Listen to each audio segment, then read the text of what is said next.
Hit enter twice, and now type the salutation. Dear Mr. Wilcox. In the process of writing a letter, the address right here is called the inside address, and this right here is called the salutation. Whenever you write a document and you find that there's a portion of the text that repeats in different places, one thing that you could do is to tell Microsoft Word to basically record that portion of the text, or it could also be a picture, and keep it so that when you need it, you just call on it. Now, there are two features that are found in Microsoft Word that can do basically that job. One is called creating a building block, and the other one is one that we have already seen, which is the autocorrect. Now let's assume that this name right here, Wilcox Tractor Restorations, is going to appear in different places within our letter. Well, what we could do is to select that name, and I'm going to do it without including the period. Sorry, the paragraph mark. And then I'm going to go to the Insert tab. I'm going to go to Quick Parts, and then I'm going to save selection to Quick Part Gallery. When I click here, it's going to ask me for a name. I'll just call that WTR. And now it's going to be saved, so I click OK. So I just created a shortcut. I'm going to show you in a little while how we can recall it. We could have also brought up the quick parts by doing it through the keyboard. If you do alternate F3, it brings up the new building block screen. Let me hit the escape key. Once you've created your building block, you may want to organize all your building blocks by adding additional information to the entry. So if I do alternate F3, I bring back the screen for this particular selection. Notice that in here I have the option that says description, and I can type in potential advertiser. Okay, let me click OK. I could have done the same thing by going to Quick Parts, then I go to, since this is the one that is selected, the option, I go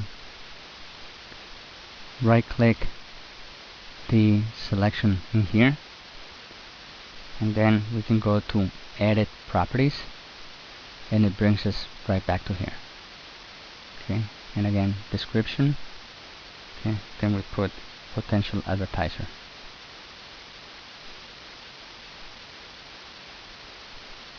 And we click OK. Yes. Now I'm going to continue entering my text in here. I'm going to hit 2 enters, and then I'm going to type, "We are delighted you're considering advertising your business, comma."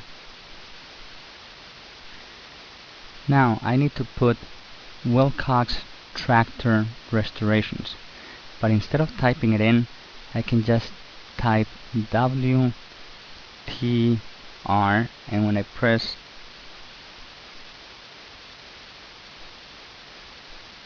the F3 key, it will automatically type for us the Wilcox Tractor Restorations. So go ahead and press F3,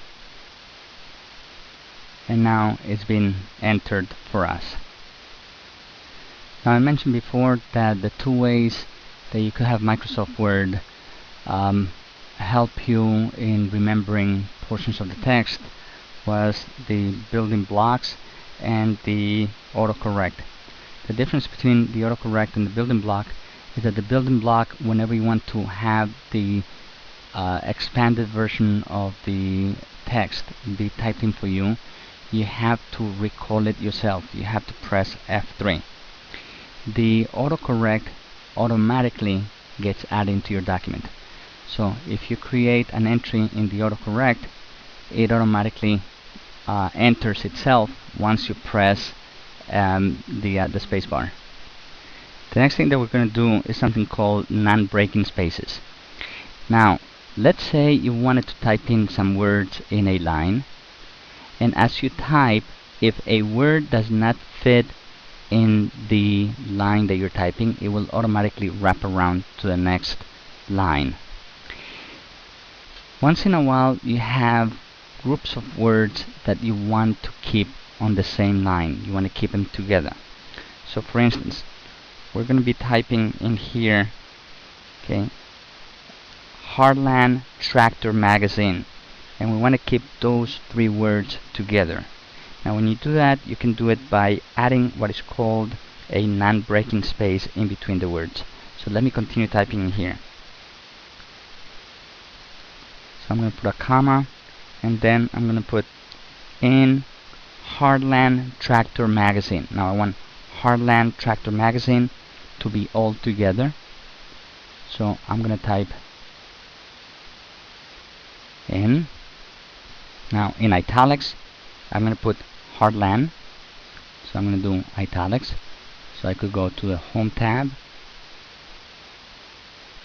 In the font group, I can click italics, or I can do Control I from the keyboard. When I do that, I notice that this changed right here. So I'm going to type Heartland. Now instead of putting a regular space, I'm going to put a non-breaking space, which you do by pressing Control and Shift together and then the space bar. Now notice that I didn't get regular spaces show up as a single little dot, but in here it shows that circle, like the degrees sign, and that's the non-breaking space.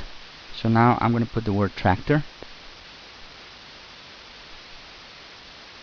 and notice that the two words jumped over to the next line, and then again Control Shift space and then magazine.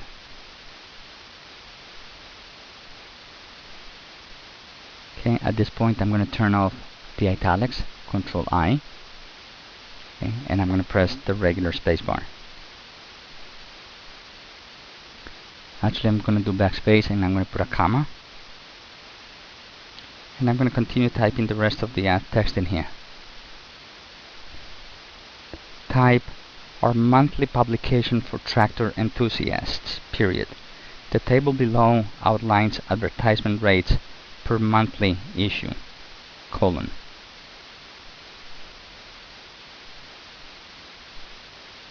Now I press enter,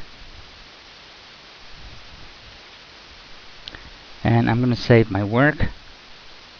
Once again, I could do Control S, or I could go to File, Save, or I could click the little picture right here.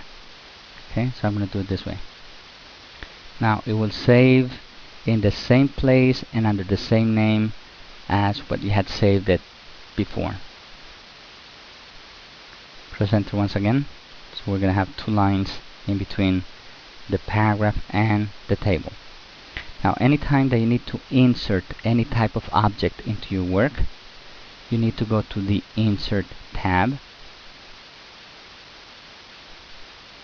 and we would like to insert a table. So now we click Table,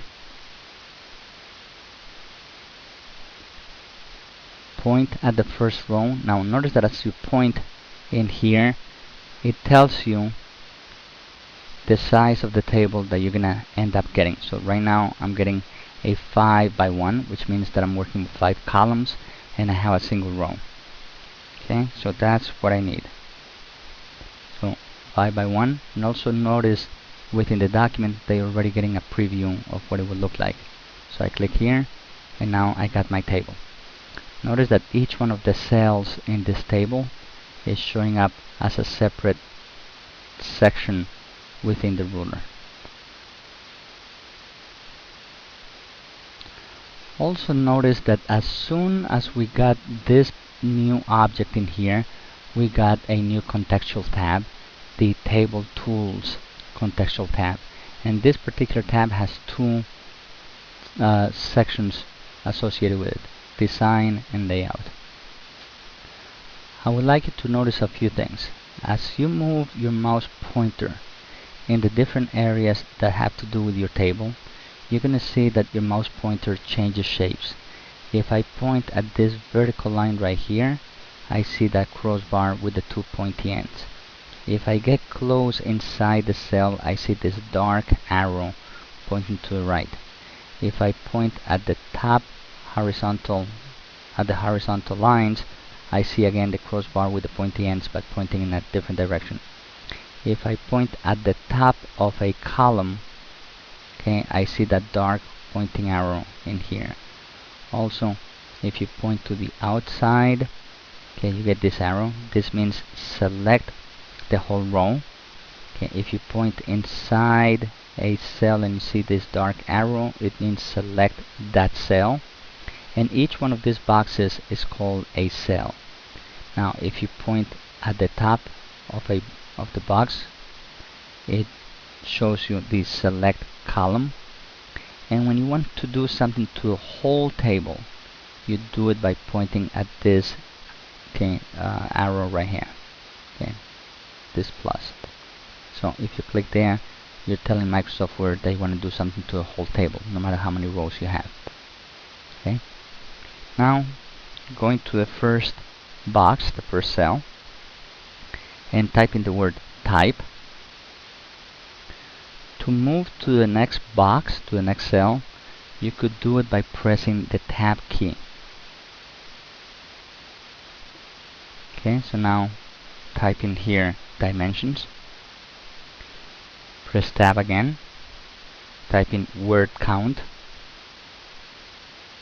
press Tab again, type photo count, press Tab again, type in cost.